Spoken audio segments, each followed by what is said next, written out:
असंभव कुछ नहीं होता दोस्त, ये परिकल्पनाएं हैं खाली। और मैं आज तो आपको बहुत ईमानदारी से और 12 साल के तजुर्बे का निचोड़ निकाल के बता सकता हूं कि इस दुनिया में असंभव नाम का कोई शब्द होता ही नहीं है।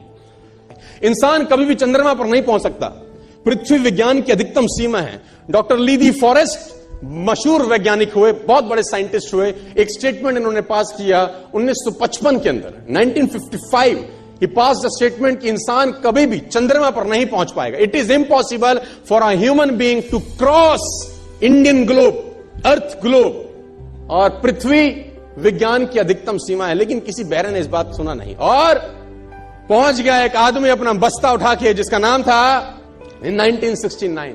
और उसके बाद तो स्पेस जर्नी ऐसी हो गई जैसे आप और मैं अभी पतिया और बैंकॉक चले जाते हैं।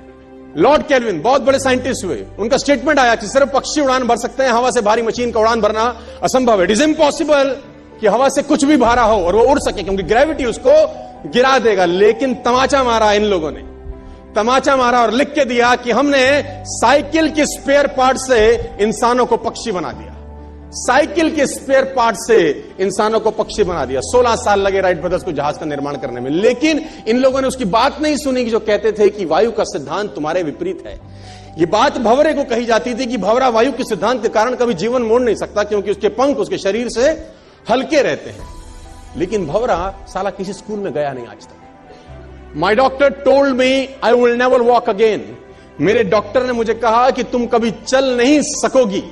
My doctor told me you will never walk again. My mother told me I would, and I believed my mother rather than doctor. Wilma Rudolph एक ऐसी एथलीट हुई जिनको पोलियो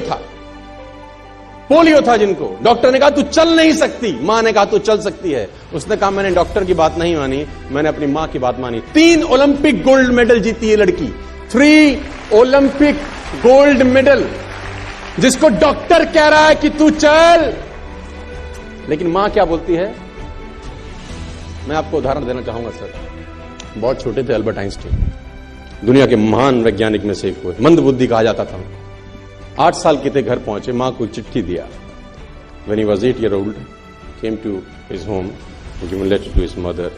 मां को एक चिट्ठी दिया, मां ने वो चिट्ठी पढ़ा। 8 साल के थे और चिट्ठी में प्रिंसिपल का खत था उसकी मां के नाम। प्रिंसिपल ने ये लिख के भेजा कि आपका बच्चा विलक्षण प्रतिभा का धनी है, ग्रेट पावर है इसके अंदर, क्योंकि बहुत बड़े साइंटिस्ट बने, बड़े हो गए। मंद बुद्धि बचपन में समझा जाता था। आपका बच्चा विलक्षण प्रतिभा का धनी है, इसके अंदर असीम संभावनाएं हैं। तो हमारा स्कूल, हमारी मैनेजमेंट, हमारी फैकल्टी, हमारा टीचर इस लायक नहीं है कि हम आपके बच्चे को अच्छी शिक्षा दे सकें। तो it's better for you to take care of your son. आप अपने बच्चों को अपने घर में पढ़ाइए, हम लायक नहीं है कि आपके बच्चे को पढ़ा सके। और उसकी मां ने पढ़ते पढ़ते आंखों में आंसू ले आई और उसने बच्चे को कहा कल से तो स्कूल नहीं जाएगा, मैं तेरी परवरिश घर पे करूं, क्योंकि तेरा टीचर तुझे इस लायक नहीं समझता। मतलब वो अपने आप को इस लायक नहीं समझते। बच्चा खुश हुआ, मोटिवेट हो गया और लग गया। उसकी मां का निधन हो गया। वो अल्बर्ट आइंस्टीन बहुत बड़े साइंटिस्ट हो गए। अल्बर्ट आइंस्टीन जब बहुत बड़े साइंटिस्ट हुए तो मकान शिफ्ट कर रहे थे अपना, और जीवन का सच्ची घटना वो अपनी ऑटोबायोग्राफी में लिखते हैं कि जब मैं मकान शिफ्ट कर रहा था तो एक ड्रॉस के अंदर मुझे एक व्हाइट कलर का पेपर फोल्डेड अवस्था में मिला। मुझे समझ नहीं था कि क्या है। मैंने उसको फोल्डिंग अवस्था से मिट्टी को हटा के जब खोला तो वो उस टीचर का लेटर था जो बहुत साल पहले टीचर ने मेरे हाथ में दिया था और मैंने अपनी मां के हाथ में रखा था। अब वो बड़ी उत्सुकता के साथ उस खत को पढ़ने लगे। जैसे उन्होंने खत पढ़ना शुरू किया और वो जार जार होकर रोए। उसमें लिखा था कि तुम्हारा बच्चा मंदबुद्धि है, ये हमारे स्कूल के लायक नहीं है, इसको आज के बाद हमारे स्कूल में मत भेजना, इसकी परवरिश खुद किया। मां ने उल्टा पड़ा कि नहीं, ऐसा नहीं है, तू सब कुछ कर सकता है, तेरे हाथ पास पावर है, तेरे में प्रतिभा है, यू कैन डू वंडर्स। दोस्तों, इस दुनिया में किसी की बात मत सुनना। नेवर एवर बिलीव एनीबडी कि जो तुमको बोले कि तू नहीं कर सकता, कान पे मारना।